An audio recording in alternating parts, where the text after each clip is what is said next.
of us have the privilege of meeting the Gardners somewhere in our lives, and today can call them friends and or even family. Some of you might have stumbled across this witness on YouTube, and others might have been seeking advice on a situation you're currently in. Our prayer is that this conversation today will bring you fresh hope in your lives and wherever you are. Brink, if I can come to you, why, if we talk about marriage today, why is marriage in this day and age in so much trouble? No, well, let me start off by saying it's an immense privilege to be able to voice our experience and experiences regarding marriage and God's impact on the relationship between a husband and a wife to a wider audience today. So we are really privileged, and we hope, and I would like to sort of echo what you've just said, we hope that this will in fact mean something to somebody somewhere along the line, giving them serious hope regarding their future as a married couple. And especially, you know, when one sort of discusses the whole question of marriage and relationships, it's so often because marriages are in trouble. But I mean, hopefully our discussions today will actually make good marriages even better. And I think, you know, it's so often just a small tweak of an attitude or an approach or the way in which I say things to my spouse that just makes a world of a difference. And yes, that's our prayer today, that will really make that difference in somebody's relationship today. Alet, why did you start sharing this message with people? We have a wonderful story to tell. We got married as young Christians and were very much in love. And gradually, things just evened out. And the next moment we found that Brink had become a successful young businessman and of course fell into the trap of playing the field and got involved in an affair. Fortunately, before that happened, God had brought me to the point that I realized that Jesus had covered me in white, saved me and presented me to the Father, and I'm not living a life that shows that to other people. And on that evening I decided to rededicate my life to Him. So when I found out about the affair, I immediately turned to God and sought help from a friend to come and pray with me. And then in the time that followed, we, especially I at first, learned a few lessons regarding faith, regarding forgiveness, regarding unconditional love, regarding a meaningful, quiet time with the Lord, regarding faith. And well, the Lord has done a miracle in our lives, and we firmly believe that He can do that for anyone. And we love to share that message. In fact, it's 36 years down the road since it all ended. So it's been quite some time. And next year, we will be celebrating, by God's grace, our 50th wedding anniversary, wow, which nearly never was. So all glory to God, and that is certainly God's grace that came into play over there. Yeah. Alet, in this world, it is so easy to condemn the other person if you are wronged. How did you manage to handle this situation so differently? Well, the Lord had to show me that it's not about me and my feelings, it's about Him. So if I put Him first in my life, and I look at the fact that He has covered me in grace, that He has forgiven my sins, and that He loves me in spite of my shortcomings and failings. I have to do it for my husband and for others as well. Brink, why did you decide to change? Maybe I should just sort of take 2 steps back. I made my commitment to the Lord when I was 12 years old, and that was a serious dedication of my life. Childlike, but definitely I remember the date, and I remember the actual place where I kneeled and opened up my heart for God to sort of become His child. And I think for the rest of my life, for many, many years to come after that, my life actually mirrored that decision.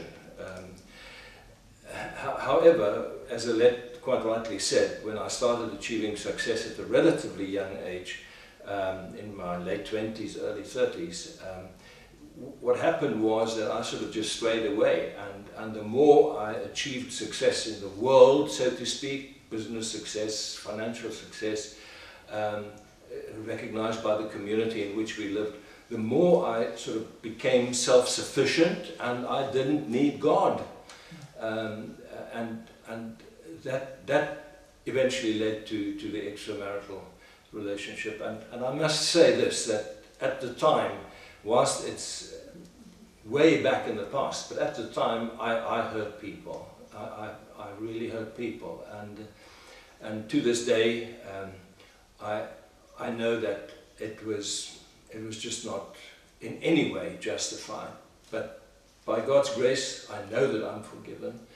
And in the end, what transpired was that I realized, whilst achieving the sort of pinnacle of success as a young businessman, I realized one day that God virtually spoke into my heart, not audible, but I mean, I just sensed God saying to me, and this was on the 28th of October 1980, whilst I was sitting in my car, just waiting up to go into my office of the company where I was a managing director. And I just sensed God saying to me, this is the moment. You need to decide whether you want to come back to me and follow me in all seriousness, or whether you just like to go your own way. And I realized that was the moment. And by grace and I mean unmerited favor, I took the decision to start afresh and rededicated my life to the Lord, in as much as Alet rededicated her life to the Lord. And it was incredible how God sort of came into this. Within 3 weeks, we saw friends the following Sunday. Within 3 weeks, we were invited to a weekend where we really had time to sort of ponder on our relationship with God and what it really meant to be a Christian in the truest sense of the word. And it was incredible how that initial weekend led to a 3-year period of involvement with that particular movement, and eventually laid the basis for our later on involvement in the kingdom and discovering more principles, etc. Okay, so that was the long version, but you've got it. Yeah. Alet, so how did you decide to forgive? It didn't happen overnight. Okay. It was a journey. Reading through the Bible and seeing that God wants us, that Jesus taught us to forgive. I read a few other books as well about praising God in spite of my circumstances, and then to forgive, to start forgiving.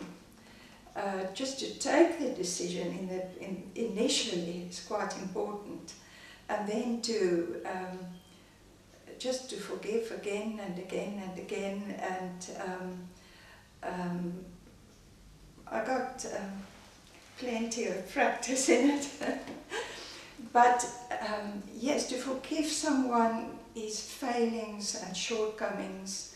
And like the Amplified Bible says, I think it's in Mark, forgive them their failings and shortcomings and let them drop, and to give love and respect in spite of.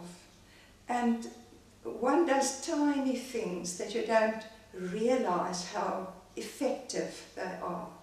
When Brink was out in the evenings to a meeting, sometimes a meeting, and I was pregnant with our middle daughter at that time. I had to go to bed, I was tired, and I just made him some coffee, filtered coffee, because he loved it, and put it in a flask on a tray in the entrance hall with a note, "We love you." And to me it was a tiny little thing, but to him it really spoke to his heart, and it didn't change things overnight, but it was one of the tiny seeds that God sowed in his If I may just come in here, I think more than anything else that really grabbed my attention in a big way was the fact that I experienced unconditional love. I grew up in a household, and my dear mother, incredible, I mean, she was an incredible woman, but I grew up in a household where if you do something good, you're rewarded. If you do something bad, you're supposed to get the opposite of a reward. So what I experienced here was that I knew that after being involved in this relationship for 5 years, I in fact deserved a divorce, and that was the natural progression of that with which I was busy with. Okay, yet I was experiencing unconditional love all the time from Alet. Like for instance this flask of filtered coffee, when I knew that what I deserved was actually a scolding, and I think in the end, and you asked the question earlier on, what made me sort of, I think more than anything else, the sense that I was experiencing something of God's unconditional love for me as a wayward child, a prodigal son, at that point in time, because of the actions of my wife. And I mean, there are more other examples. For instance, I would come back, and at that stage I hardly wanted to touch her, and now it sounds cruel. I mean, but the reality is, now I can't leave her alone. I mean, you know, that's how God changes things. So she would say to me, you know, how does your back feel? And I would say, well, you know, it's okay. And she said, may I rub it for you, or may I massage it for you, whatever the case might be. And those small little things, in spite of, right, gave me a sense of God's unconditional love for me and His forgiveness. And that, coupled with the decision or the confrontation in my car that day, just made me realize that God had a bigger plan. You also said that what made it easy for you was that Alet didn't proclaim it to the world. No. Oh yes, oh yes. That's very, very true. Because at that point in time, I was very involved in the community at large, and in fact I was involved in presenting courses for small business people throughout the country. So with one of the national newspapers, and they sort of, I mean, I was there virtually every second Sunday with a picture taken at the last get-together of young businessmen, or businessmen per se.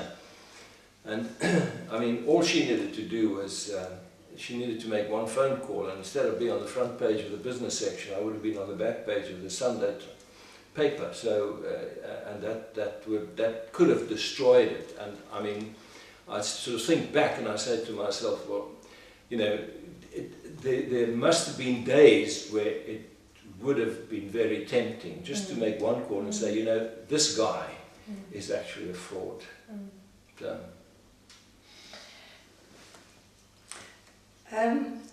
the wonderful thing is that I realized now that the Lord had just put a veil over my mind. I never contemplated doing something like that.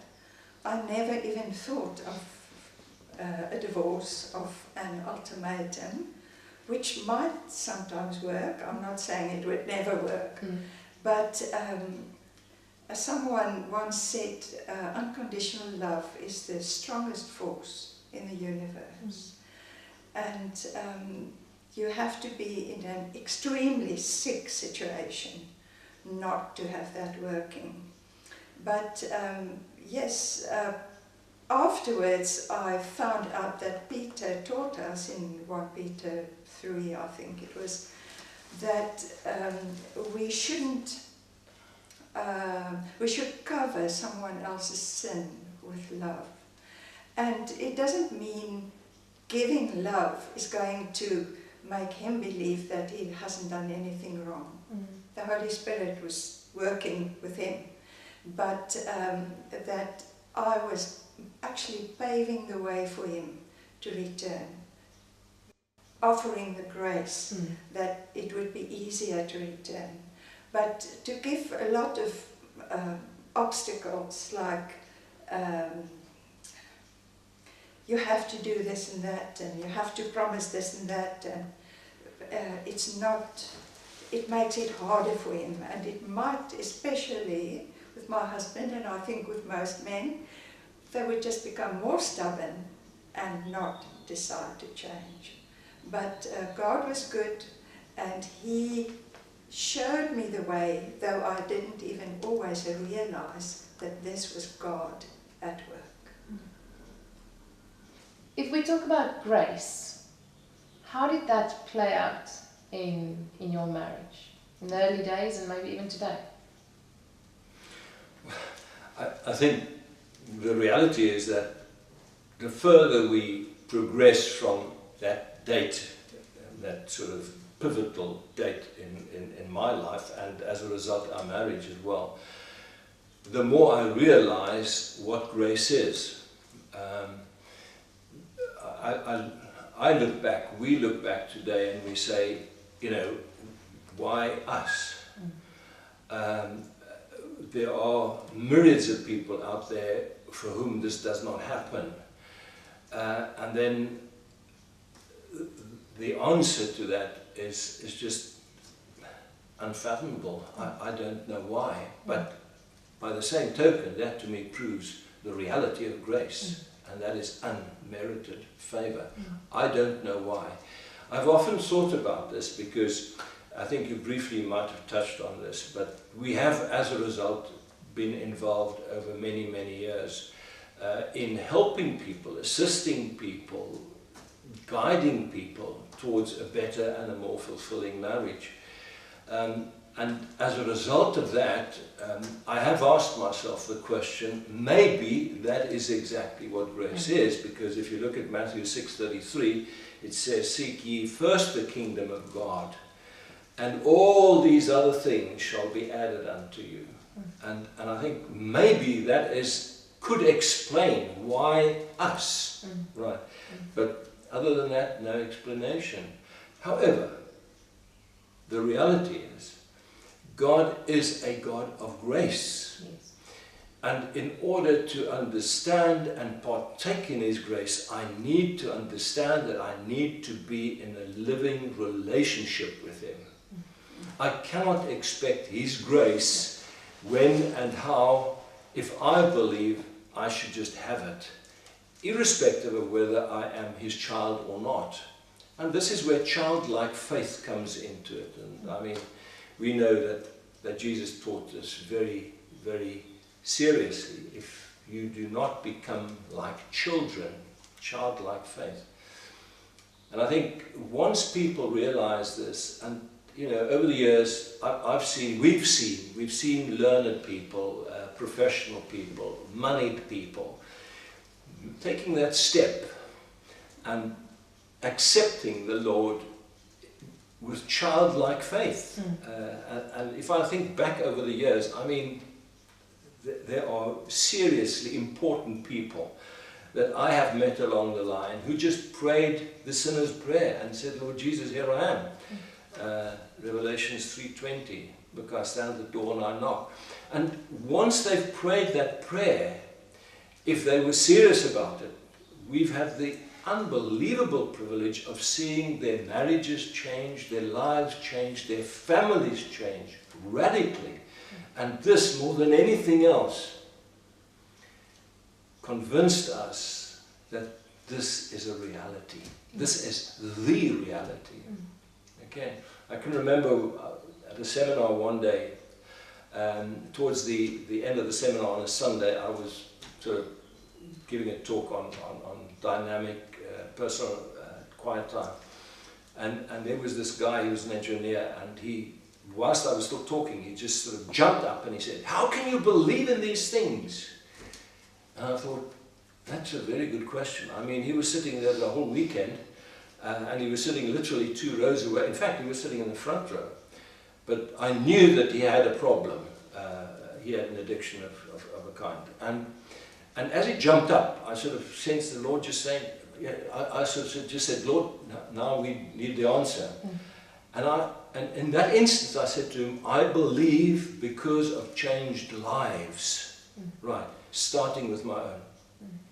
And I think that is the crux of the matter, is once we start following Jesus, we can expect the miracles to emanate from that decision, to sort of gather pace, etc., etc. So, I don't know whether that makes sense. I would just like to add something, and that is that we have to start with our relationship with God. Like Rick Warren said, it's not about me, it's all about God. And like Paul teaches us in Romans 12:1 and 2, that we should give ourselves, everything that's precious to us, to God. We should... As a living sacrifice. As a living sacrifice. And one of the things I encourage women who come to me with a troubled marriage is to give them husband and their marriage and their rights in their marriage and their dreams for their marriage, to give it all to God. Because when you pray for your marriage, then you're praying for God's marriage, not for your own. And this isn't a recipe for success.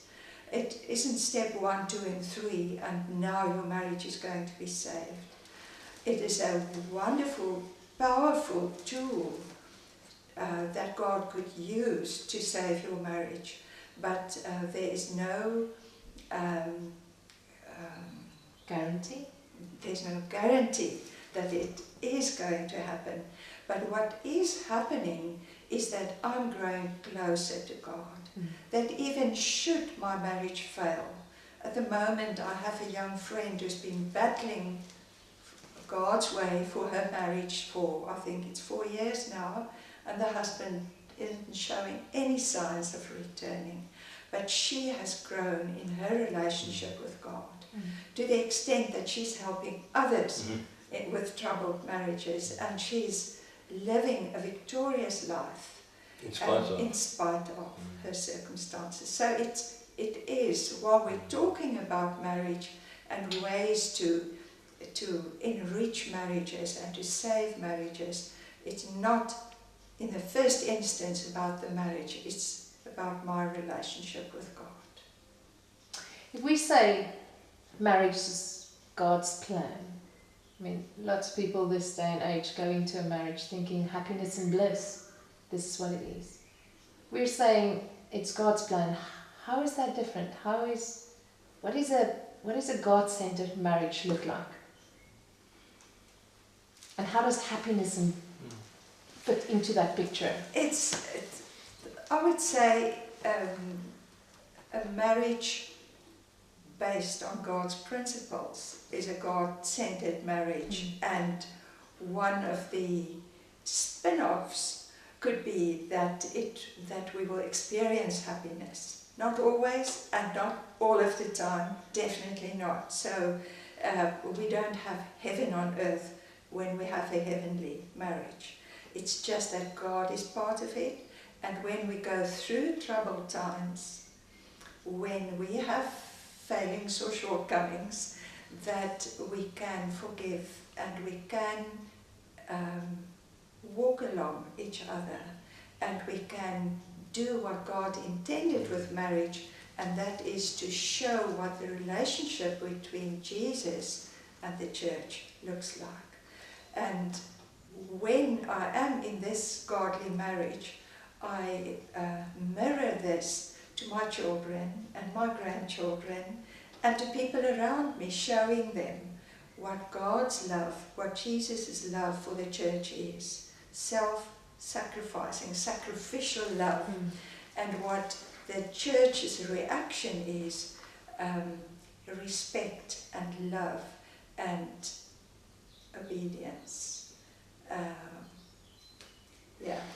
I think that we are faced with a reality today where people, the world has become very selfish and self-centered, and two people, very often from completely opposite poles, actually get into a relationship, and then they hope that it's going to be a blissful time of, well, satisfying relationship, etc., etc.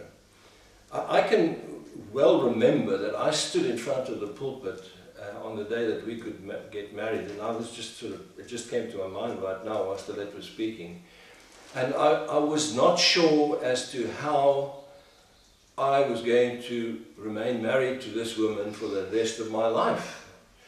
And having come out of a family where one relative had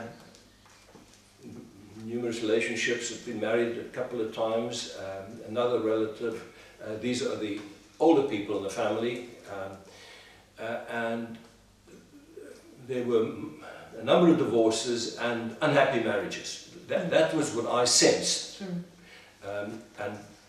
My father committed suicide when I was 5 years old. My mother never remarried, and so I never saw a relationship being mirrored, a good relationship between a husband and wife, or a father and his son, or a father and his daughter.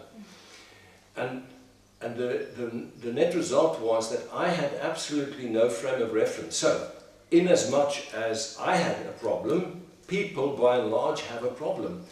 The reality is more than 50% of marriages end in divorce today, just about anywhere in the world. That is, if they still get married. Okay. Cohabiting partners actually split up sooner than that, and there are more of those relationships in trouble than actual marriages. And the question is why? I believe that the primary reason for this is that there is no fixed point of reference. There's not a moral base to which they subscribe. Both subscribe. I can remember getting back to standing in front of that pulpit saying to myself, well, you know, if this doesn't work out, maybe I can get divorced somewhere along the line. I literally thought that. I mean... Now you tell me. Yeah. And because I had no sense of a good marriage around me. Yeah. Nobody had a good marriage. That's the bottom line. That's what you saw. And that is exactly the problem with the world today. They don't see good marriages being mirrored. They cannot... They don't find a good role model in terms of a good married couple who are happy together and who really love one another unconditionally, keep on forgiving one another. They don't see this being demonstrated, and yet they go into this relationship hoping, but with a very, very selfish agenda. And the selfish agenda is, this guy has done everything in his power to win my hand and my heart, and he succeeded, and now he's going to pay for it. He's going to have to make me happy, right? And that's why I will in fact enter into this relationship, because it's his responsibility now to keep on making me happy in as much as he made me happy whilst we were courting. And I think that is really the biggest single problem. If we have a difference of opinion, we don't say, what do you think, or what do you feel, or what do you... It's a question of what is the scriptural principle behind this. Are we motivated? James 1 says, where does all your strife come from? James 4:1, sorry. It comes from your selfishness. That's where it comes from. You know, And there are so many examples, and I don't really want to belabor the point to that extent, but I mean, I can so well remember, Alet said to me, would you do me a favour and just, after you've used the toilet, put the flap down? And I said to myself, why on earth should I put the flap down? Right, I mean, I grew up in a situation where you never put the flap down, you kept it open. I don't know why, but that's the way we did it. And all of a sudden, this woman insists I put down the flap. And, you know, initially my reaction was, you know, it's my decision, it's my house, you know, blah. And then eventually I said to myself, after learning about I should put greater emphasis on her needs. I should consider her needs first before I consider my own. The whole question of sacrificial love. And then one day I said, well, okay, just put the flap down. And you know what's happened? Anybody going into the toilet in my house and doesn't put the flap down irritates me. Small little thing. But on that, I don't know whether you want to use it now or later, but I might forget later on. We have a picture of ourselves, photograph, standing in front of the pulpit. And I don't know even what you call it, the words. The chancel cloth. Yeah, the words there is, so, or in this way I send you. And that was what God had done. Even though we were so selfish and self-centered when we went into our marriage, I really thought he was going to make me very happy. I did initially. Yeah, you did. And you do now. But this is what God has done in the meantime. Even though we aren't perfect and we definitely don't have all the answers, but we have been able to just pass some of God's truths onto others, and which help them. It's really amazing looking back over the 36 years since this new season in our lives started, and thinking in terms of the people that God in His grace, unmerited favour, I cannot emphasize that enough, has allowed us to just share the principles with. It had absolutely nothing to do with us except the opportunity to share those principles. And then if people, in obedience to God, decided to subscribe to those principles and took them on board, how that changed their relationships. And we think back today, and there are so many people that we can literally name, where we've come to a point as a result of that, where we believe that there is no marriage that is so broken or so unhappy that God cannot heal that marriage. I mean, and I'm not saying that if you decide to break up and if a divorce takes place, I must stress this, we do not judge divorced people. We'll never, ever. I mean, we've got a daughter who's divorced, we will never judge her for that, taking that decision. And other relatives, siblings, and yet we know for a fact that if somewhere along the line people, most marriages can be saved, could be made very, very much happier if people took God's principles on board in a childlike fashion. That changes marriage. Why should people then do that? Why should marriages, prosper? Why should marriages be happy? Dennis Rainey says an interesting thing. He says the family is God's smallest battle formation. And there is no possibility for a family to be a good and happy place to raise the next generation than a family that really knows the Lord. And I'm not saying that people who are without the Lord are not happy families. I'm not saying that. But it certainly affords a better opportunity of becoming a very good family where God is honored and where God-fearing children are raised right, if mom and dad are committed to God's principles. Not super people, but people that really love the Lord. And that is the basis for the growth of a civilization. Legacy. Alet, you have 4 grown-up children and today you're grandparents of 4. What have you learned over the years to be valuable in raising godly children? Unconditional love is, in my opinion, the main thing in my relationship with my child, because it is about relationship. And of course, discipline is part of it, and you have to have both. I can remember one of my children once complaining, "Dad is so horrible and he's always finding ways to punish me." And I said to her,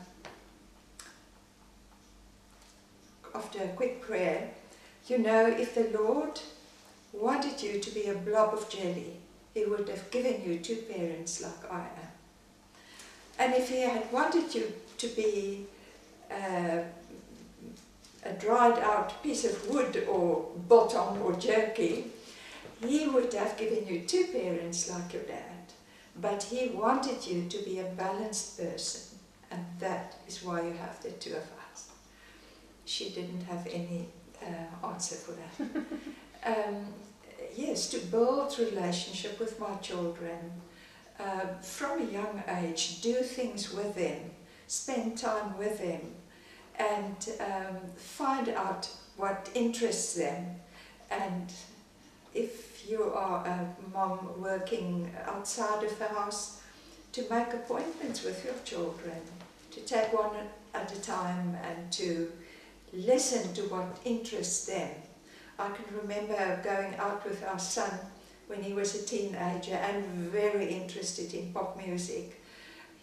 We went, before the days of CD shops, we went to a record shop, and he told me the stories of all these bands and said the music of this one is good, and the stories you hear, not all true, this band did bad news, and so on. And I thought, okay, now I'm educated as well. And today, my children are grown, adults in their own right, and I have good relationships with them, and that is very precious. Well, I can certainly attest to that, and I think more than anybody else, Alet was the driving force in shaping the personalities of our children, and as a result, even our grandchildren, which is the sort of legacy that one aims for and which God intended the family should actually leave. I believe that the asset test of parenthood is what you're going to see in your grandchildren. Let me just start off by saying that I was the world's worst dad. I was on the verge of sacrificing my family, my wife, my children at the time, 3 of them anyway. It was before our last born came into this world, and I was just a total mess, and I couldn't father well at all because I just didn't know how to. Given the fact that I never grew up with a father in the house, so I still had a wonderful mother. But having said that, what really happened was that as I started dedicating my life towards serving God in a childlike way, no great shakes, I didn't go to Bible school or whatever, I just started picking up on the Bible and learned the basics of the Bible, and I spent time in the Bible, a lot of time in the Bible, studying the Word and the principles that are contained in the Word. And I started practicing what I learned about child rearing and accompanying your children on this journey into their lives as young adults. I read a book by Larry Christensen, which is called The Christian Family, and in that he says clearly that he spends a week every year with one of his children. And I know that of various Christian leaders that really made time for their children. And I started doing this and I saw the results.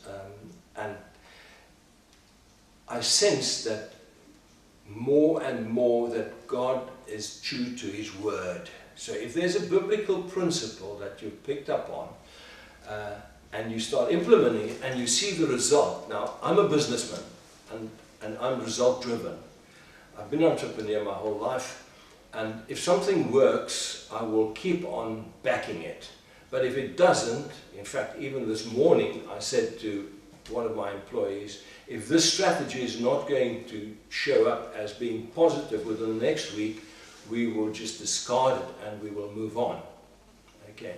So my approach to the gospel, in a sense, was exactly that. If it works, I will keep on subscribing to it. If it doesn't work, I will just discard it and move on. I have yet to find a biblical principle that I have implemented in my relationship with my children and my grandchildren and Alet and my fellow human beings, which is not valid and which does not give results. Maybe not the results all the time that I envisage, but it certainly gives a result. And that to me is the all-knowing, living God, being true to his own word. That has changed. And lastly, just sort of putting the cap on that, eventually this guy, who was never fathered at all, started offering guidance to young fathers and not so young fathers on how to have a relationship with their sons and their sons-in-law based on biblical principles. And this developed into a strategy of men's retreats, which was incredible in terms of what came out of this. And that is God's grace. God's grace goes even further. The dad about which my teenager complained is the go-to one nowadays. She would phone him when she has a problem, because she knows when she phones Mom is going to say, I'll pray about it. But if she phones Dad, he's the one who can give practical advice and who covers her in love. All of them, actually. He's the go-to one. I was the world's worst dad, but I want to tell you I'm a great grandfather. my grandchildren just love me to bits, and I thoroughly enjoy that because I never had a relationship with a grandfather. I dreamt of a relationship with a grandfather. The one grandfather I knew was a very difficult old man, and it was only toward the latter part of his life that I had some sort of relationship with him. But my grandchildren are precious. It was a previous Prime Minister that said that grandchildren is God's gift to old men, and I can testify to that. You touched on something, and it comes out as you speak. It's a team. And in a marriage I see that it's not about making the other one more like me. It is about something about enhancing, amplifying their traits, their good traits, their strong traits. Even though you're working towards unity, because I think marriage, that's what God intended, unity.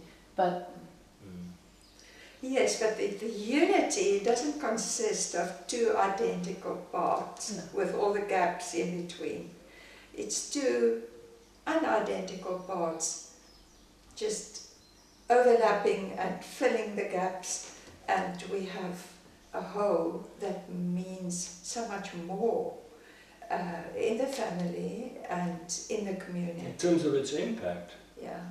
But you know, this brings me back to one of the points that came out in the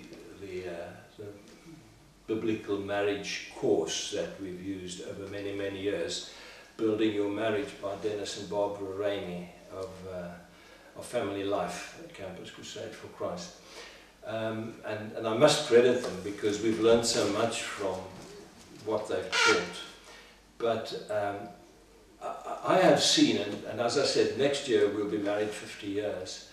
But it's interesting that over the last 3 or 4 years that I have really kept on putting one thing into practice, and that is to keep on making a study of who Alet is, to try and discover what really makes her tick. And I'm not talking about spiritually, I'm talking as a human being, just living. And it is so gratifying to have discovered that by assisting her to implement her gifts, her strengths, how she has just sort of started blossoming. And who benefits from this? Me. That's the interesting point. So, you know, I would love to encourage guys that might pick up on this to really make, in fact, in the study they say, Dennis Rainey says, he says, who do you make a more intense study of? Your wife or the one who gave her to you? And I have found the more I studied him who gave her to me, right, and we get back to Ephesians 5:25, a godly husband, the more I was able to focus on her needs and her requirements, assisting her to develop those. And as a result, I mean, a book that took her 20 years to write, her father's wartime memoirs, was finished eventually. To me as an entrepreneur, that was too long a journey. I encouraged her to translate the book into English. She did that in a matter of months, 2-3 months, and it was done. Sorry, she started a project last year, drawing a small water painting, watercolor painting. Watercolor painting? Yeah, miniature water. Miniature water painting. And she said she was going to do one every day for 366 days. And I sort of said to myself, this is my wife that could, I think mainly as a result of where I kept her, right? Not sort of affording her the opportunity to really blossom into who she was, who God intended her to be. But by discovering these principles, assisting her, I mean, previously, if she started a painting, I knew for sure, and I'm talking about 20 years ago, she would for sure not finish that painting. It would be somewhere there, okay. And she started this massive project of 366 miniature paintings, one every day. She did that, and she spent 2 to 3 hours every day, even sitting in airports, right, just to finish the project for the day.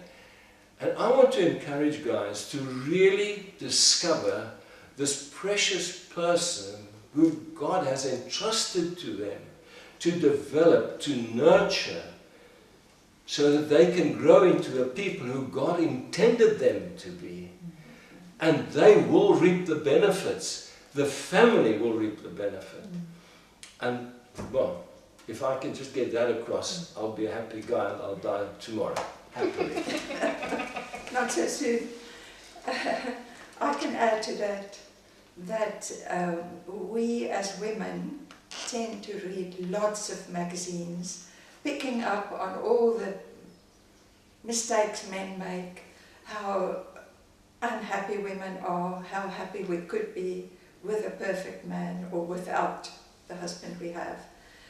And as I learned to give my marriage to the Lord and my expectations in the marriage and my hopes and dreams all round, never mind just my marriage, God has shown me how to lovingly respect and care for my husband, which is the primary relationship in my life as a married woman,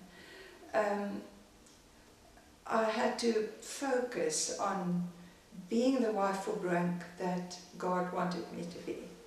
I've learned lots of lessons through the years, but now the situation had changed. And in the meantime, Brink was sort of forced into a retirement, a half retirement, and it brought a different dynamic into our relationship as well. And I had to learn again how to lovingly respect him and to be aware of his needs in a different situation. And of course, the same thing goes for when we have small children. When a baby arrives and the mother has this overwhelming mothering instinct, which the father doesn't have to the same extent, fathers very often feel left out. And it's always important to remember my husband is the most important person in this household, and to teach that to the children as well.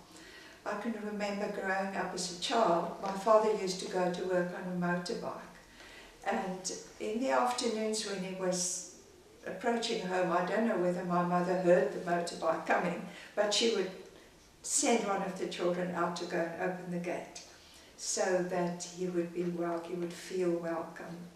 And one could ingrain that into your children from a very early age, to show them your dad is a special person, and let's do something to make it special for him. Coming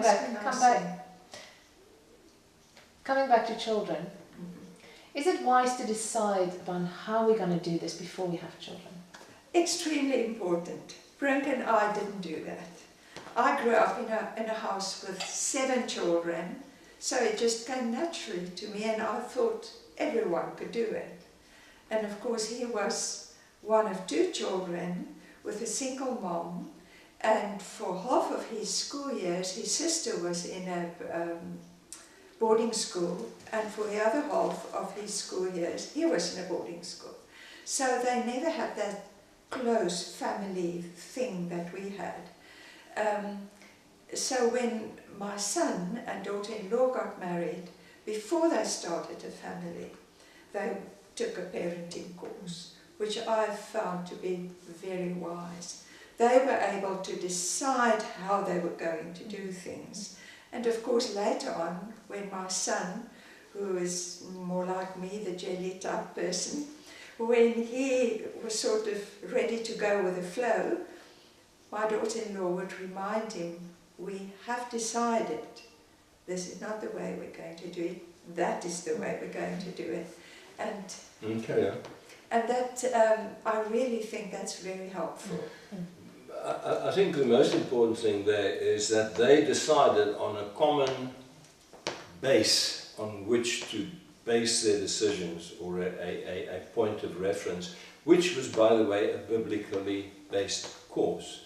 And I think that's one of the biggest challenges today for young people getting married before they start a family, and that is they think it will just work out. Firstly. Secondly, it's a question of my frame of reference is how I was brought up and how things was done in our family. Yet the other side of this relationship, the spouse comes into this, and she comes, as I said earlier, from a completely different direction, and all of a sudden we find worlds in a sort of on a collision course here. And that is, we need to find a common point of reference, and there couldn't be a better one than biblically based principles, because it constitutes an authority outside of my frame of reference and outside of my spouse's frame of reference, to which we both subscribe. And that's the end of the story. Once we say, well, you know, let's see what the Bible has to say about this situation. I can remember when this thought of ours that Alet referred to earlier on, it's a long story, so I won't go into too much detail there, but what transpired was that I sat one day and I literally cried in my quiet time before the Lord, and I said, why does she reject me? She rejected me from age 12 until about 22, and she just didn't want, and I sensed later on why this happened, maybe just to mention that she was conceived in the middle of our marriage crisis, and for various reasons I'm convinced that the rejection that Alet felt while she was pregnant with this girl of ours, right, was actually carried onto the unborn baby, and I'm absolutely convinced of that, and I think there's even scientific, factual reason to believe that. But I sat before the Lord and I said, Lord, why is this happening? I mean, I've changed my ways, I've become a good father, I've become a better husband, I'm really getting involved in the kingdom in more ways than one. And I just sort of sensed the Lord saying to me, this child is my mirror on the quality of your unconditional love and forgiveness. And each time that something like this happens where she rejects you, you need to decide whether you're going to fail this test or whether you're going to pass this test. And I think in a sense that happens with us in our relationship with our children. It presents a challenge which, if I had to rely on my own insights, my frame of reference, where I come from, I will invariably find that I hit a brick wall very often. Okay. However, if I revert back with my spouse sort of on the same page, the chances are that we will be able to guide that child to a better place, to develop towards becoming the child or the person that God wants him or her to be, or to become. And today, she's the one who gives her father lots of hugs and who tells him, I love you more than the others do. Oh. So God has really used that unconditional love. When I listen to you talking about children, I just realise there is a lot of communication needed in a marriage. I mean, I'm saying communication, children. Talk about communication. Give us some ideas. Well, communication for a couple who are parents is not always an easy thing, because you have this situation with a child and you have to be very careful not to try and communicate about this in front of the child. So that's the one tip for parents, not to have your differences of opinion about parenting in front of the child. But one shouldn't always keep your confrontations and your handling of conflict away from children. They should see how it should be done. So if we get down to communication, it's important to remember this thing about unconditional love and forgiveness and respect, and to remember that God is part of this conversation. So if we communicate, I remember in this same room, Brink and I once had, fairly recently, difference of opinion on something, and we just couldn't see eye to eye, and were getting more upset, each of us, and I just realized, maybe just call it a day, remove myself from the situation and let it settle itself. But as I turned around, Brink took my hand and he drew me close to him, and he prayed and he said, Lord, show us how you want us to handle this. And I think that's the basis for our differences of opinion, is that it's not about who is right, but what is right. What is God's way to handle this? And even that isn't always simple to answer. So we have to pray together and to trust God to show us when we have differences of opinion. If we communicate, when we communicate in our marriage, we and we are both Christians, it should be much easier because we remember what the basis for our marriage is.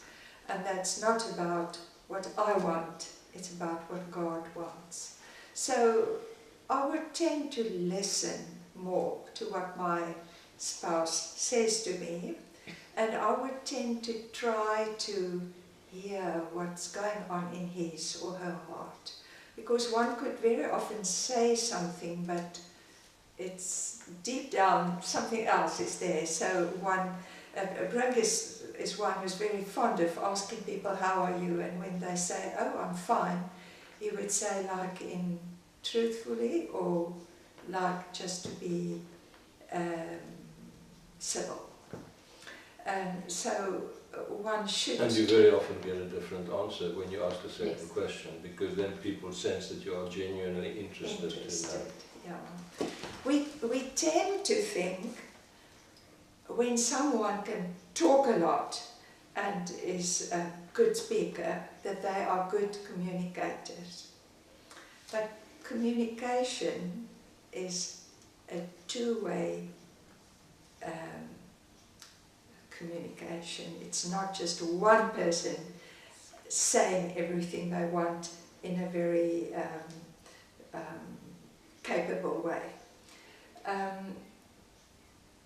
Brink is the one who's the good communicator, and I think I may tell to your expense that he tends to talk to me and turn around and walk away, and when I have my thoughts together to give an answer, he's already round the corner. Too slow, my darling. Too Yes, slow. I'm too slow.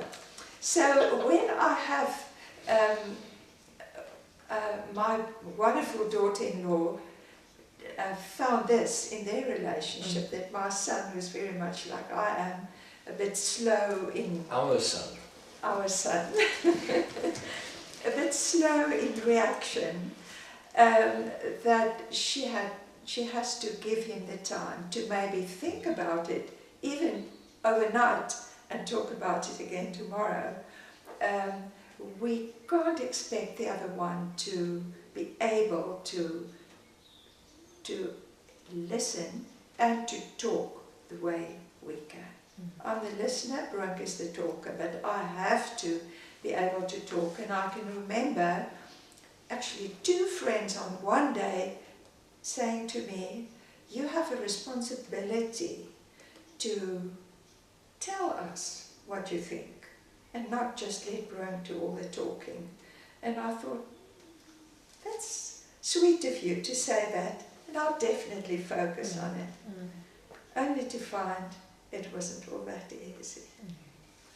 And one of the friends who said this to me actually does something wonderful with her more non-verbal husband.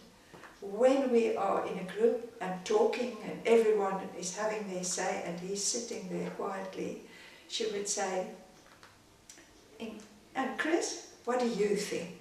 And everyone keeps quiet and looks at him, and he has the floor and he can talk. So we have to be sensitive towards the other's needs. Some people need to talk a lot, they need to verbalize, and we have to be patient and to listen.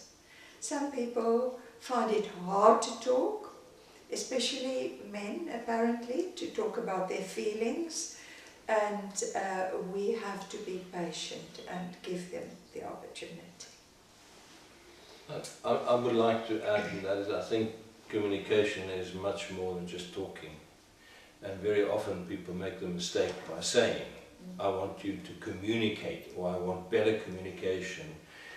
What they actually say is not just talk to me.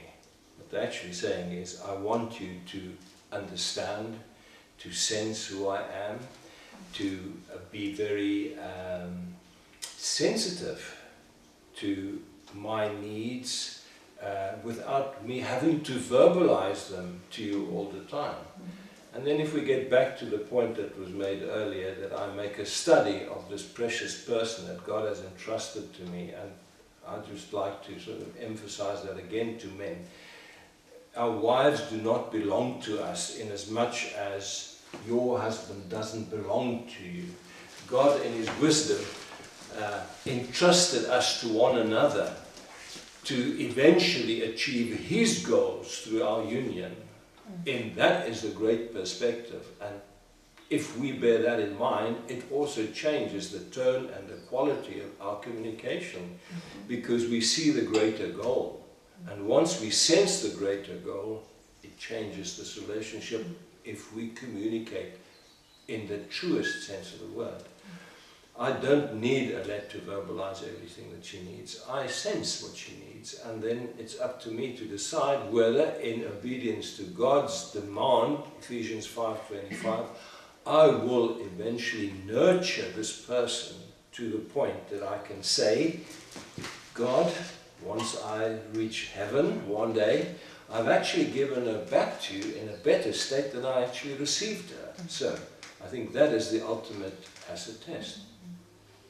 I think to add to that is that we should be aware of love languages. That I should be aware of my husband's love language. Which is, by the way, good food.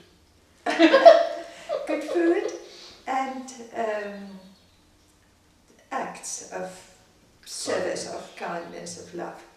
And I can remember once I had to go away to abroad for 10 days, and I actually felt guilty about leaving him alone.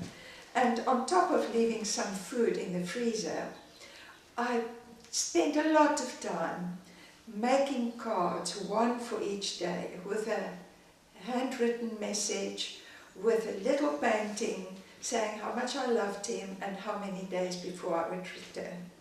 On my return, he hadn't opened all of them. He was just a bit upset about the house that wasn't tidy when I left. So now I know that keeping the house tidy is much more important than all the little notes and things that I give him. So to find out what the other one's love language is and to give my message across in that language is important. Because there are a few love languages, and I know one of them is physical touch, which is very much a part of a marriage. Like you can see. Very much a part. If we go to the physical side of marriage, Are we going to talk about sex? there we go. Aha! Been waiting for that. Well, we've talked about children, and of course, having children is one of the, call it the fruits of having sex. Why God has given us sex, but He's also given it to us to enjoy and to grow nearer to each other. And I found it very interesting when I read for the first time that you could actually pray while having sex or after having had sex. And that just brings that perspective that this is so special. It's part of this covenant that I have with my husband. It is an act, the act of marriage. And once again, focusing on what is pleasing to my partner, and to do it with respect and with understanding, and to realize that what we see on TV or on the cinema screens, and especially not on pornographic sites, this isn't what sex looks like. It is much, there's so much more emotional depth to it, and it is something that isn't result driven. And I can wax lyrically about it. What do you want to say? Well, as a result, we're going to write a book called Sex After 70.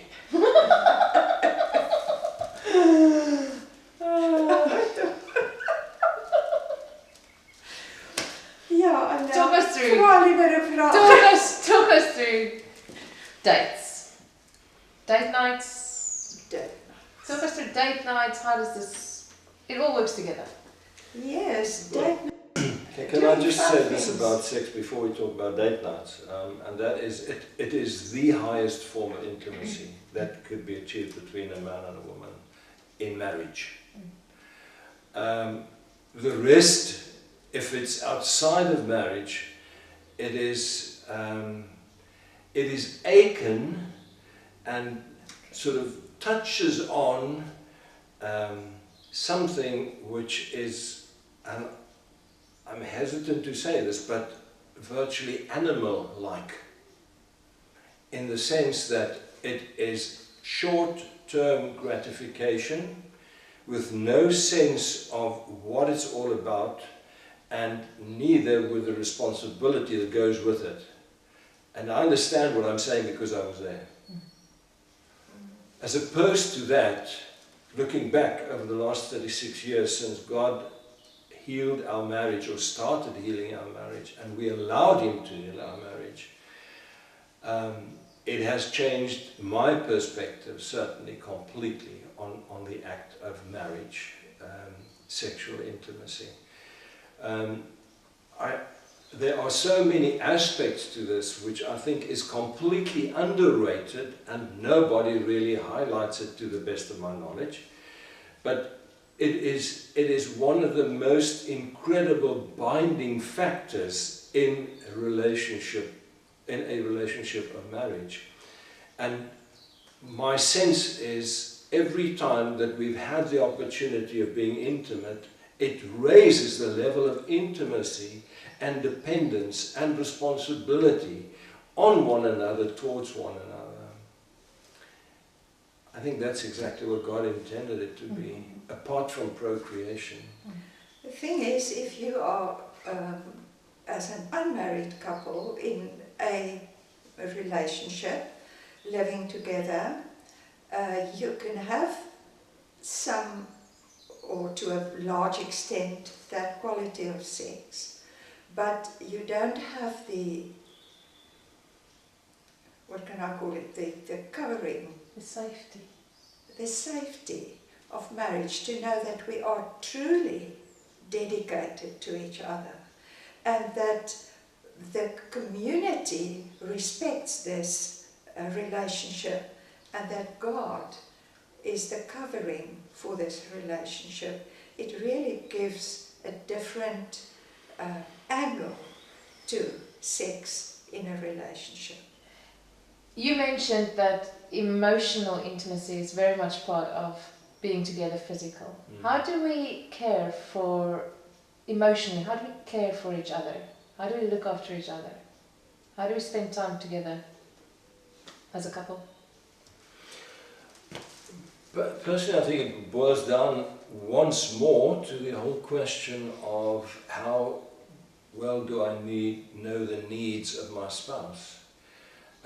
If I don't know her needs, if I don't know how she ticks, then quite frankly it would be rather difficult to meet her emotional needs. But then again, once I know and have discovered, because I made a study, a conscious study of who she is, right, her personality, her character, then it's obviously much easier to meet those needs. Now, Alet has got a need for communication, with spending time with people who are interested in art.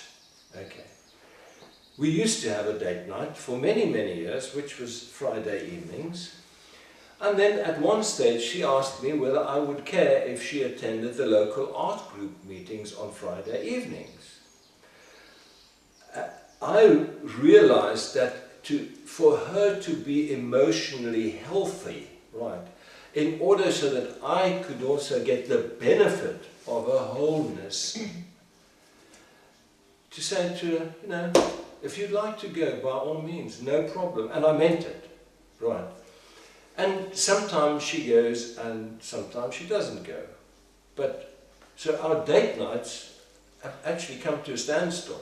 Now that's in a sense admitting defeat, but not really. But for many years we actually had a weekly date. And those dates turned out to be a very, very strong bonding factor, because those were the times that I sat down and asked her, how are you? And meant the question. And then secondly, I would then say to myself, listen actively to what she's saying. Because it is very easy to just hear what she's saying without listening actively. Then having listened actively, to take that on board and to respond to that in a fashion that would grow her emotionally, spiritually, whatever the case might be. But I don't mind not having those date nights anymore. To me, it's not a train smash. What's important is she comes back, and like this past Friday, she says to me, okay, this is what I did. And she did a drawing in blue of a shell that was broken. And I looked at this and I thought, wow, this is good. And I said to her, wow, this is good. And she said, well, initially she didn't think it was good, but a couple of people said it was good. And I realized that that was good for her for Friday evening. Right, and afterwards we watched a movie or something, or a TV show. So, yes. Would you like to tell, about? to talk about how it started off? The date night? The dates? No, I think that's a long story. And Okay, I think maybe for another opportunity we can talk about that. But I mean, it all started off very long ago when I said to Alet on an old year's evening, what can I give to you in this year ahead that would make you happy? And then she said to me, give me 1 hour of your time every week. And initially I said, oh yeah, that's easy, no problem. And initially I found that to be the most difficult date to keep, and until I diarized it, because I realized that anybody, especially if it concerned business and opportunity, could get an appointment with me, and I would diarize that appointment.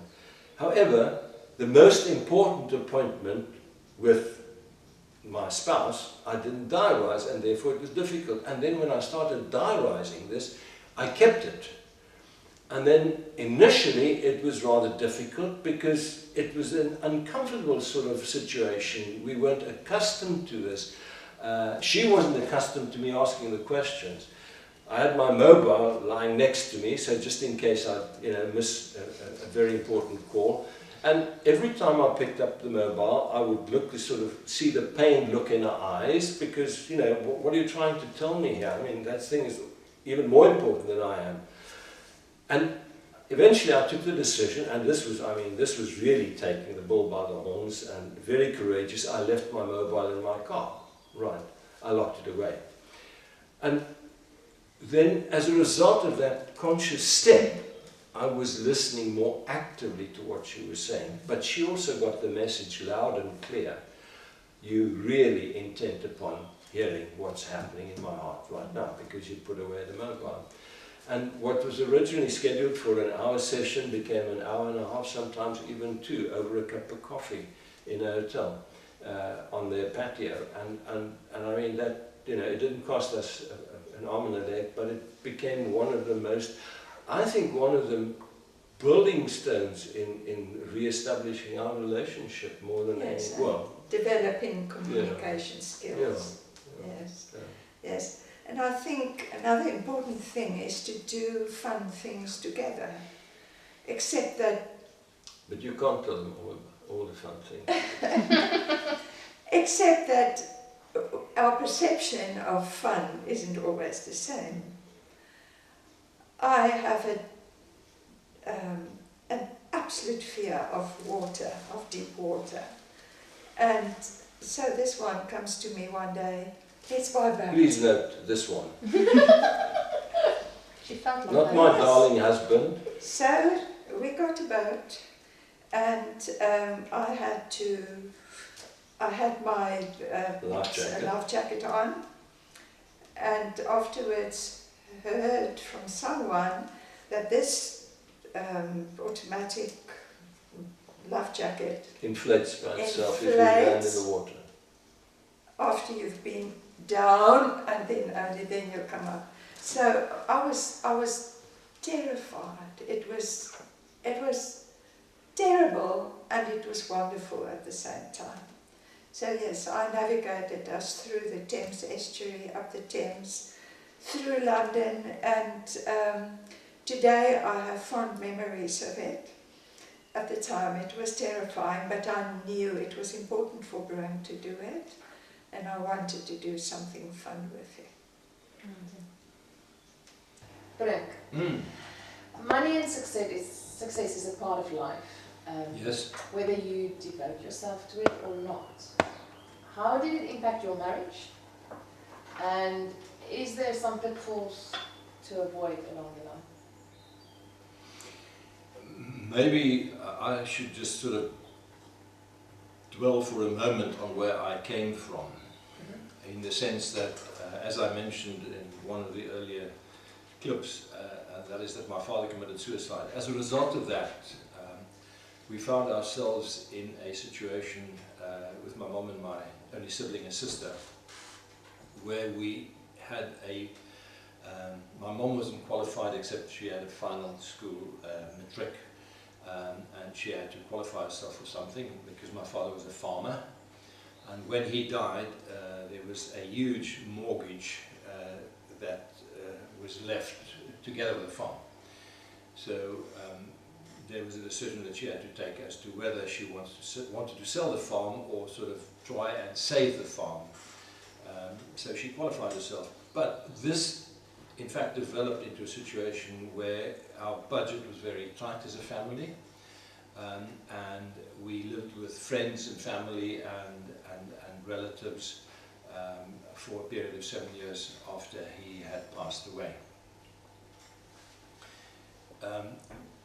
As opposed to that, my cousins who farmed on the farm adjacent to ours, they were the money people. They had everything. They had the big cars, they had the wonderful hunting experiences.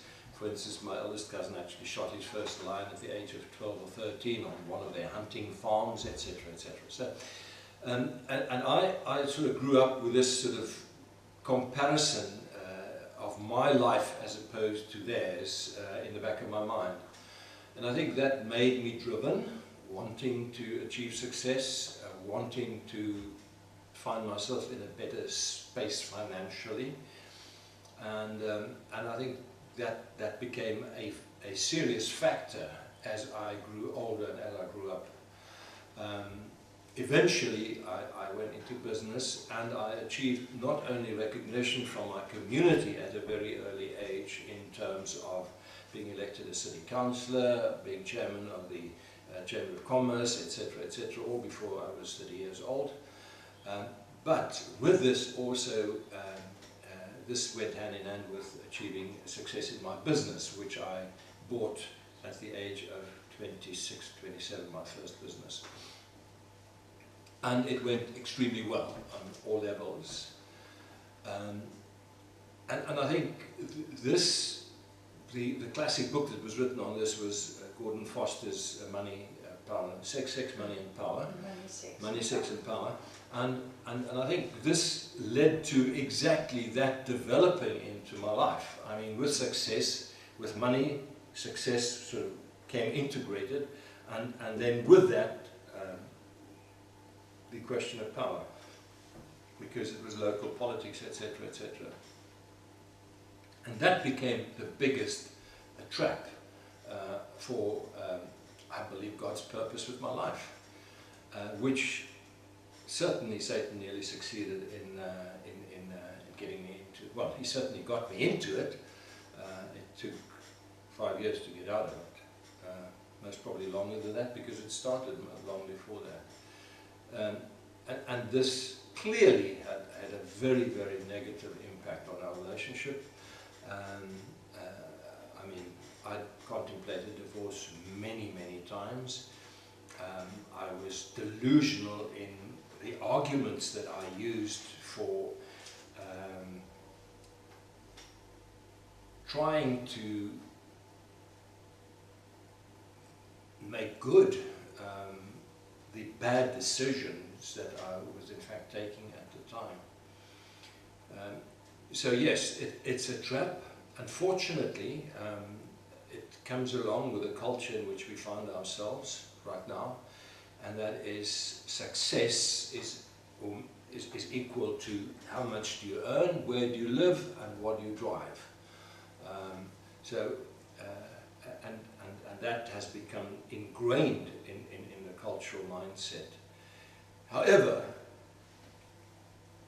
once again, by God's grace, that all started changing rather dramatically. But it took a situation which God allowed, whereby we had our first property development, and after that development, we were in fact, on paper, in terms of the asset, we were millionaires.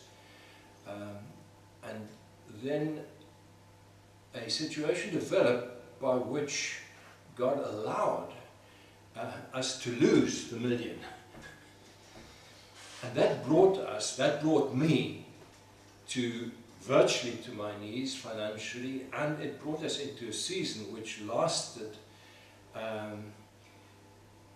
nearly 20 years before we found that God had put us on calmer waters financially.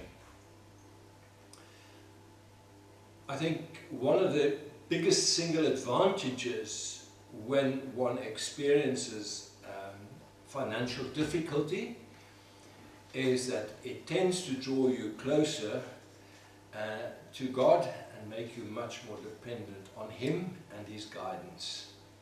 And it's interesting how I've found that as an entrepreneur throughout my life. That obviously impacts on my relationship with my family, with my wife, in that when a guy is no longer able to be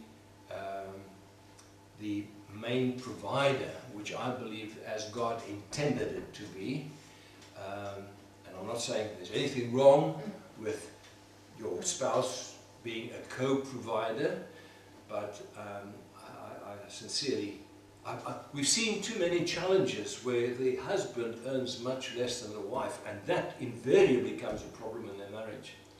And I believe it's counter the biblical principle that the husband should be the primary. There might be exceptions to the rule, but I think they are far and few and far between.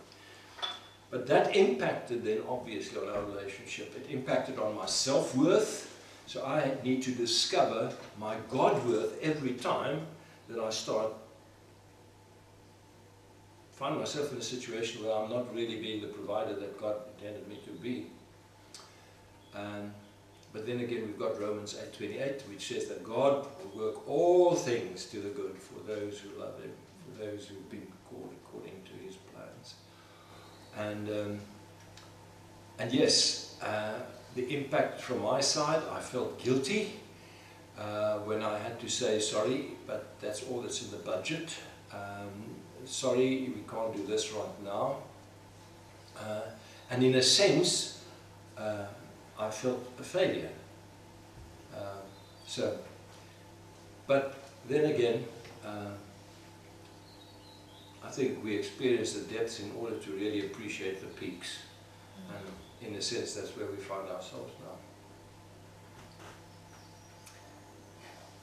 There are some challenges for the wife of a successful husband, not to compare herself, especially as I was at that time a stay-at-home mum, not to measure myself by the standards of the world, how much money I'm earning or not earning, and to try and be the support for my husband that he needed. Fortunately, he had a sort of a step grandmother, German lady, who thought I was the bee's knees because I could raise children, I could cook nice food, and I could make my own clothes. And I just needed a visit to her to just feel a bit better about myself. But yes, when the bad times came, fortunately by then I had this relationship with God where I could go to Him and cry at His feet and tell Him how I felt, and then get up and challenge and take on the world as best as I could. I can remember once when we lost our home due to, I think, not a wise decision that Brink had taken. We were moving to a place where there was practically no garden, and at the idyllic place where we used to live, I took out plants in a garden and took them over to the other side and replanted them, and they would wilt and drop their leaves. And I remember I was sitting and praying and saying to God, I feel like this plant. My leaves are dropping, I'm wilting, I don't have a home. And the Lord, my devotional piece that day was from Jeremiah 45, where the Lord said something to the extent of, I've transplanted a whole nation. Who are you to worry about yourself? You will survive. And I thought, oops, this was harsh. These were very harsh words, but I took them to heart. And I said to the Lord, okay, if we had to go and live in a caravan, in a rented caravan somewhere, that's fine. And I will rejoice in you. Okay, can I just come in here? The place where we moved to at that point in time was a very, very old house. It was virtually derelict. It didn't look good at all. And a friend of mine came over because I said to him, come and have a look where we're moving to. And he looked at this property and he had this sort of funny look in his face, and he said, are you telling me that your wife is happy to come and live in this place? And I said, yes, because she had told me at the depth of my despair, or at the deepest point of my despair, not being able to counter the happenings, she said to me, even if I had to live with you in a caravan in a park, that would be fine. So the point I'm making here is, it was as a result of her godly encouragement that I was able to get up and carry on again. Okay. So. But he is a getter-upper. Our son said his dad is very much like the Terminator, where at the end of the film apparently you see this broken up robot lying there, and then you see the hand just starting to move. And so his nickname for Brink is the Brinkinator. But yes, to know that I have to be satisfied with what God provides, and that's what Hebrews 13 verse 5 says, be satisfied with what you have. Biblical principle, biblical principle, biblical principle. Yes. Every time. Yeah. So financial problems, how do you get together around them? Do you pray about it? Do you talk about it? Do you not talk about it? How do you do it? I think the ideal would be to talk about it, pray about it together, make plans together. That's not the way we did it. And I had to stand back because this was, Brink had his own business. And I had to just hold back and give him the opportunity to fix things the best way he could, which he did. And in the end, we survived, and we are still happily married. These true words were spoken with by someone one day, that if you are the other party in a marriage and your spouse has financial problems or made a decision that created financial problems, then you have to embrace that, because God wants to teach them something in that situation. Is there truth in that? Absolutely. I can tell you right now, some of the most precious principles that I've ever learned was during a financial crisis. And I mean, with an entrepreneur, and I've been an entrepreneur for the last 47 years, the reality is that it's either feast or famine, very often. So famine we've experienced on a number of occasions, not famine in the truest sense of the word. I mean, we've never been without bread, we've never been without a roof over our heads, but I mean, God has always provided very, very graciously. That's when you really pick up on what God is saying, and what you're really delving into the Word to find a principle that's applicable to your situation, where you are really longing for God's Word, to hear His voice and to sense His Spirit in your situation. And once again, let me reiterate, I'm a businessman, I am not a preacher, and these are realities in my life, and therefore I could challenge anybody who would really want to get to know God personally, to spend time in the Word, studying the Word, not just reading the Word, but studying the Word, and try and sense what God is telling him today and every day thereafter, personally, because it is there for us to pick up on. I could just maybe add some practical examples.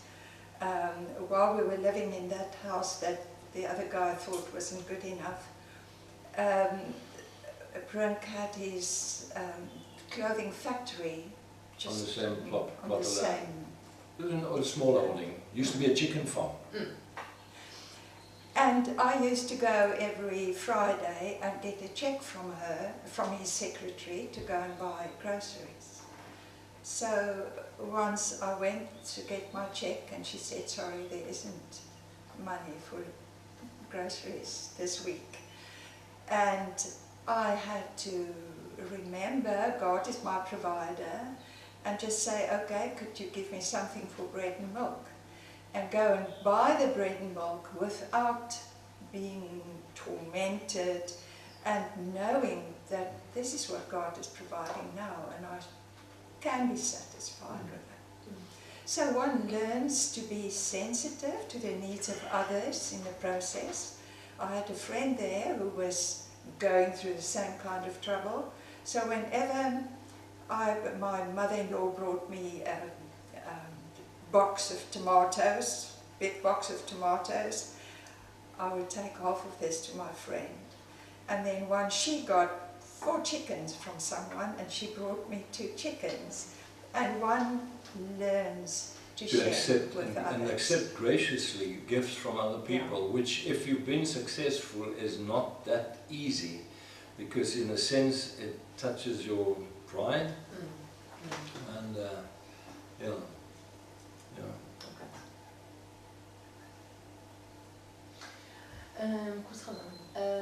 I'm going to go to Potholes. Pardon, I'd just like to add something to that, and maybe I have said this before, but through all of these challenging times, the outstanding factor, thinking back over these years, where we now find ourselves, after so many years, in a relatively secure financial position, right?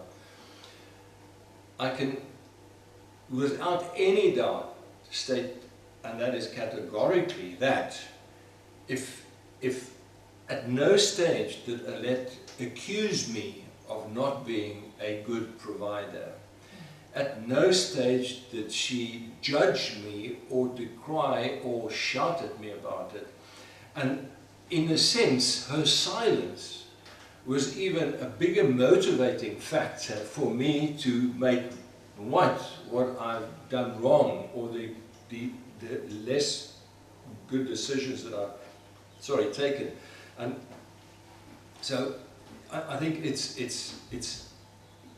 incredibly important, the support in marriage as part of this union that I got from my wife through all these challenging times. And I believe that God used that to bring us to the point where we are today, in our relationship, in our finances, in our relationship with our children, etc., etc. I can't emphasize that enough. Along the road there must be many potholes, many possible traps, I'm just thinking of to work away from home, addiction of any sort. Your thoughts on that?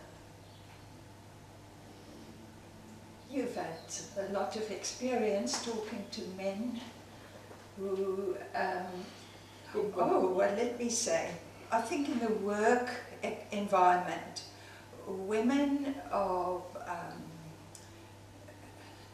working, are fighting for their rights to have equal rights in the work environment. And while I think we are strong and we are clever, intelligent, we are talented, I also believe that the husband is the main provider. But that aside, I think working outside of the home, whether you are the husband or the wife, puts you into situations where you may be tempted, where you work in close relationship with others, and where you may be tempted to spend a little time, and at first it might be very innocent, just having a coffee or a drink, but you start sharing yourself, things about yourself, and you build an emotionally intimate relationship, and before you know, you are having an outright affair.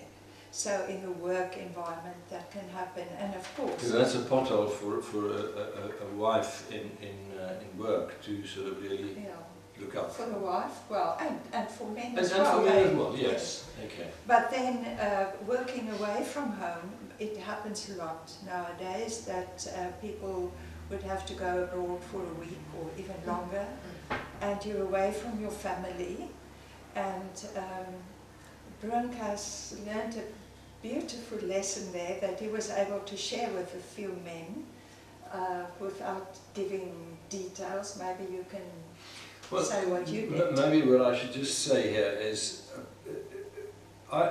potholes, I think, could be financially, because you could take unwise financial decisions, but potholes certainly morally. And I think it's a reality that a lot of Christian men, people who really love the Lord, find themselves hitting a pothole situation in their lives. Right now, one of the biggest challenges, single biggest challenges that Christian men are experiencing is exactly the same as guys who have no relationship with the Lord, and that's pornography or explicit material. Now, many years ago, I visited America in '92, and when we did our men's retreats, I translated this, and there are 7 questions, which aren't my original questions, I just translated them. And we get together in an accountability group, which is called E-Teams, which is Ephesians 10:25, I think it's Ephesians 10:25, or Hebrews 10:25. Encourage one another in these things. E-Team, encouragement team. And what we did at the time, and we've been doing this, and I've been involved in this since '92, which is many years now. And to this day, I'm involved in the encouragement team. And I've got a couple of young guys, and we get together every Wednesday morning at 6:30, which means that I get up at 4 o'clock here, and I leave at 5 o'clock, but I'm there. And that's, by the way, to avoid the traffic, not because I'm traveling that such a long distance. And the incredible thing is that in these teams we ask one another 7 questions, and that assists us to avoid pothole situations, or at least be honest in acknowledging the possibility of the existence of a pothole situation. And maybe just for reference, I should quickly, recall the 7 questions. The first one is, have you been with a woman this week in such a way that it could be misconstrued or be considered bad judgment? And that's alluding to the point that Alet was making earlier on. Got beautiful examples I could actually quote on that. The second one is, have you been above reproach in all your financial dealings this week? And that would include the receiver of revenue, or HMRC, as well, which is sometimes one could sort of make a case why he should be ignored. third one is, have you spent time in Bible study and prayer every day this week? Fourth one is, have you spent quality time with your wife and your children this week? And the emphasis on quality time. Okay.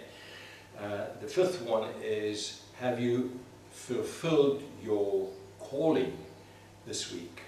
The sixth one is, have you spent any time, have you exposed yourself to any explicit material, pornographic material this week?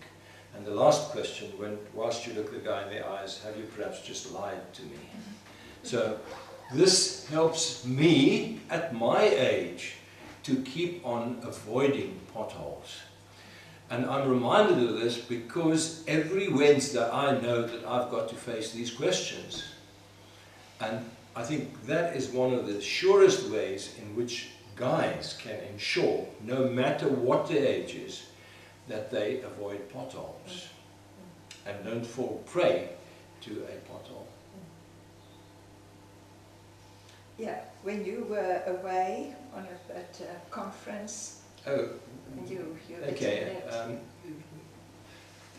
One of my temptations, and I still put it that I'm a serial adulterer, except that for the last 36 years, by God's grace, I haven't touched another woman in an appropriate way. But that's by God's grace, and I mean that, because the tendency is always there. Right.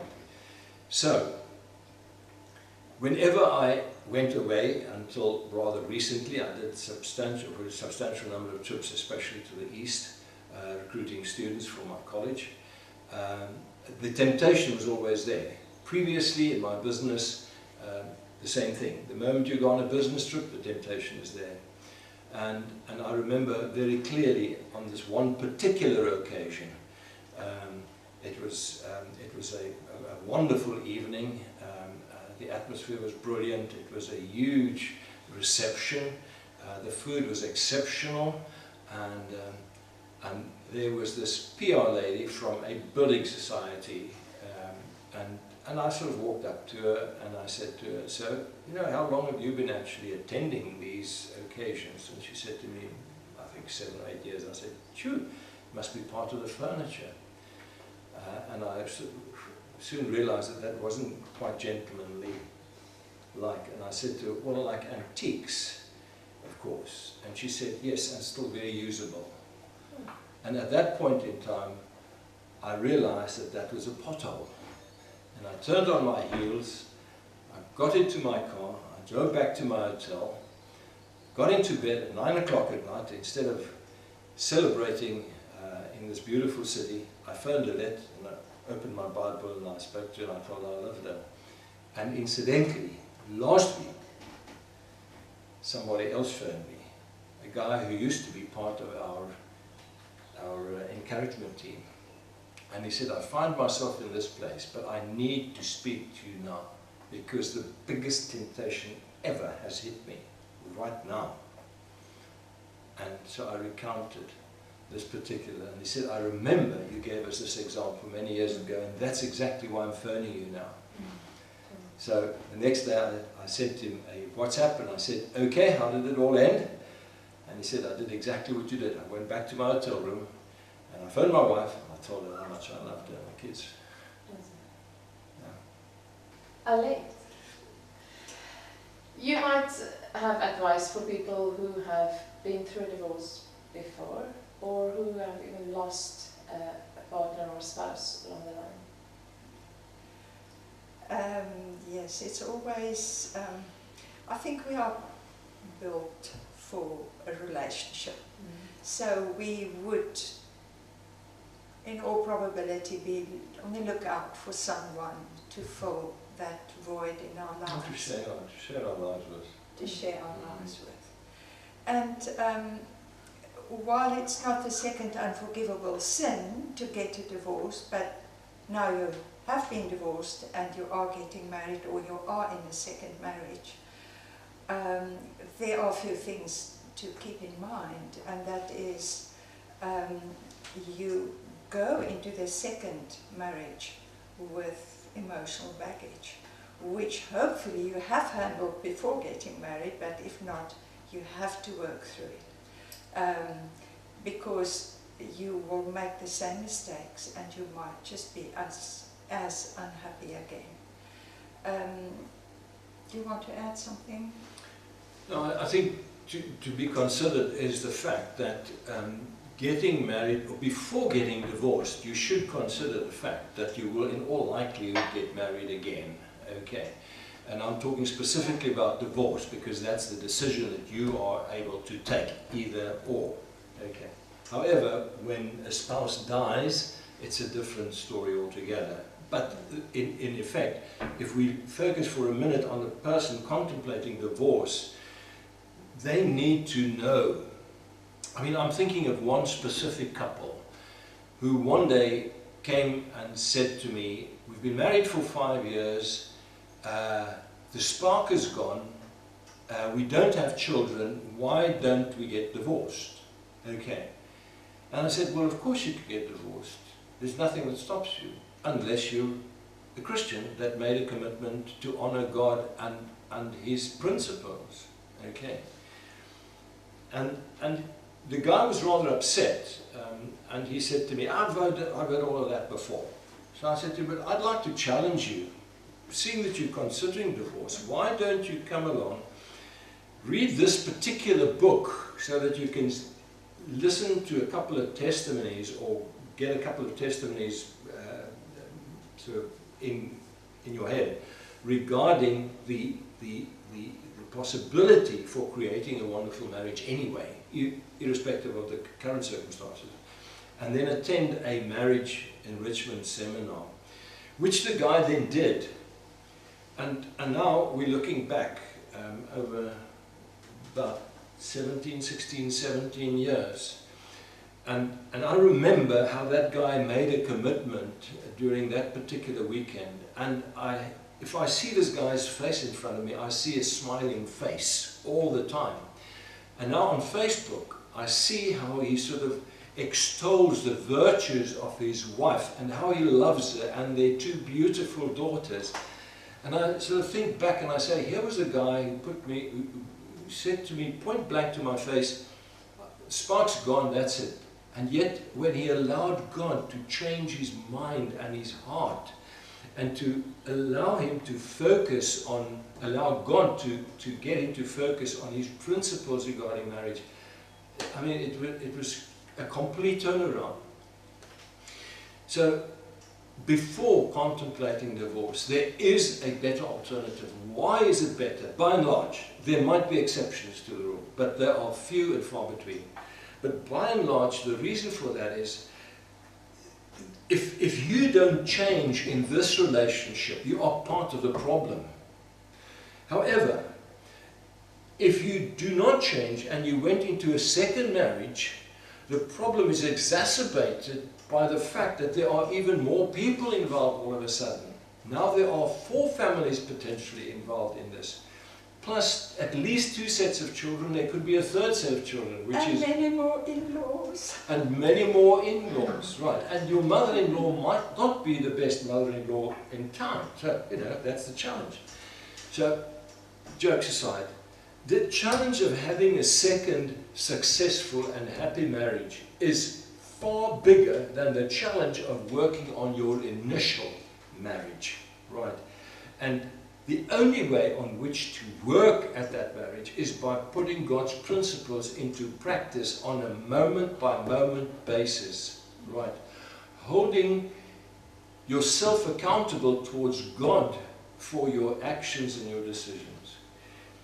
And, you know, if I say this to people, I think to myself, this guy has most probably never read through the Bible once. So if you say to him God's principles, there are 2 primary, well, maybe 4 principles that you need to know of. The one is the principle of forgiveness. The other one is the principle of unconditional love. The 3rd principle, if you're a guy, is the principle of Ephesians 5:25. Husbands, you should love your wives as God loved the church, unconditionally. You should nurture your wives, etc., etc. And for the wives, women, you should submit to your husbands, because by your example, you will win your husband for Christ and his kingdom. And that word for submission is to lovingly respect your husband's Yes. position in the home, even though you feel at the moment I can't respect him. You give it in obedience to God. Okay. And it gives the husband a reputation to live up to. So that basically, as far as the people who are contemplating divorce, those that have been divorced, the only thing that we can say to them is, you now need to start doing, if you are committed and submitted to Christ and his principles, what you would have done in your first marriage anyway, and start with yourself, right? The old adage says, if you point a finger, there's usually three pointing back, whilst one is pointing forwards or towards you. And now it's that much harder, that's the point. But if you do it, there is a more than even chance of success, because God Almighty will empower you through his Spirit to actually achieve that. We've got a friend whose husband went into an extramarital affair many years ago, and we saw some of the most extreme examples of forgiveness and unconditional love in that particular situation. But that's another story for another day, maybe. But what happened there was, she then met another guy, and who'd already been married 3 times, if I'm not mistaken, and she was going to be his 4th wife. And whilst we sort of came alongside her through her marriage challenges, we said to her, it's a bad idea. It's a very bad idea, for a number of reasons. He confronted us and said, how can you tell us? And we were very honest with him, and we said, this is why we believe it's a bad idea for her, right? And then they got married eventually, and then not long after the marriage, she came to us and she said, now she's contemplating a divorce. And we said, sweetie, no. You've made this commitment before God, so you better hang in there. And I think now it's approximately 22 years later. And they are happily married because they are applying the principles. The principles. The biblical principles. But it was a very, very steep uphill journey for them. But they applied the principles. And that is the bottom line. So second time around is possible. In summary, it's much tougher.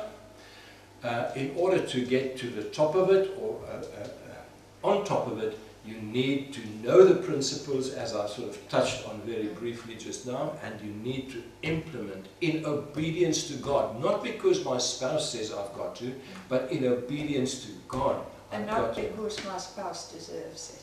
Yeah, definitely not. And then expect godly results, which will come. I have no doubt about that. I think that is as far as the second time around is concerned. Clearly, if you're a widow or a widower, there are less challenges involved in terms of sort of divorcing a spouse, but the same principles apply in the second situation, where I now become part of another family, right? Plus there's my family to consider. And very often the challenge here is the relationship with the children. We, at this stage, say to one another, what happens if one of us actually pass on? And we have said that we need to ensure that we get wise counseling from an outside person whose opinion we trust and value, in order to help us take that decision. But clearly, that's a decision that will not and cannot be taken lightly. I might just add that concerning children in a second marriage, it's very important that we don't say, these are yours and those are mine, but that we accept them as our own. And that I, as the mother of my children, accept my new husband as a father for my biological children, and not have a fight about it every time when he criticizes or disciplines one of my children. Cool. So it's possible. It's possible to have a good second marriage, but in all the years that we've been involved, we can tell you that the number of happy second marriages could most probably be counted on the fingers of one hand. It's difficult. It's challenging. If we finish today off, is there one thing you would like to say, marriage, legacy? Would Well, you like? No, you're welcome. I think that if I could look into the future 200 years ahead, and I see happy marriage after happy marriage, it would be wonderful. But what I'm doing right now in my marriage can make a difference.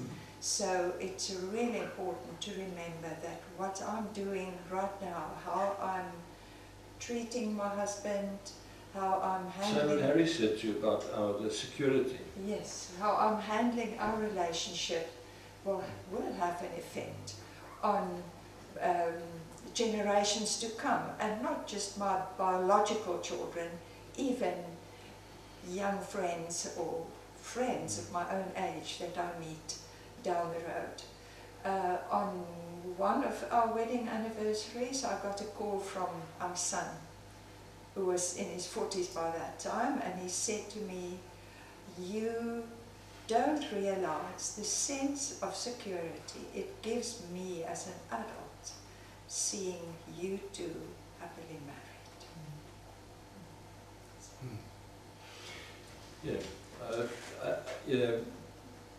Very often I say to that, and that is that it is such an incredible privilege. Once again, the word privilege, but I mean it. It's such an incredible privilege for us to see our children, the wholeness of our children and our grandchildren, and just realizing how totally devastating it would have been